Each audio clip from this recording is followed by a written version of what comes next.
গেমে এরকম হ্যাকার আসলে আর গেমই খেলতে মনে চায় না। অনেকে তো এই হ্যাকারদের জন্য গেম খেলাও ছাইরা দিছে। আর এই জায়গায় গাড়ে নাই নর্মাল প্লেয়ারের আইডি গুলা ব্যান করতেছে, হ্যাকারের আইডি গুলা ছাইরা দিতেছে। অনেক নর্মাল প্লেয়ারের আইডি গুলা কিন্তু গাড়ে নাই ব্যান করছে, অথচ হ্যাকারের আইডি গুলা দেখতেছি কোনো কিছুই করতেছে না গাড়ে না। গাড়ে না থাইকো তুমি তোমার হ্যাকার নিয়ে, যখন আমরা নর্মাল প্লেয়ার গুলা চলে যাবো তখন বুঝতে পারবা।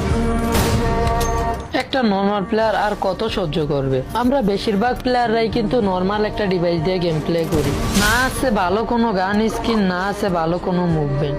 তা দিয়ে একটা ভালো প্লেয়ারের সাথে ফাইট নিতে আমাদের হিমশিম খেতে হয়, তার ভিতরে আবার এরা।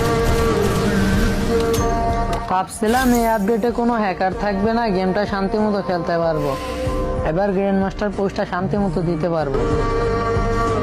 কিন্তু এরা কোথ থেকে প্যানেল হ্যাক গুলা লাগায় আসে আর আমাদের নর্মাল প্লেয়ার গুলাকে ইচ্ছা মতো মারে।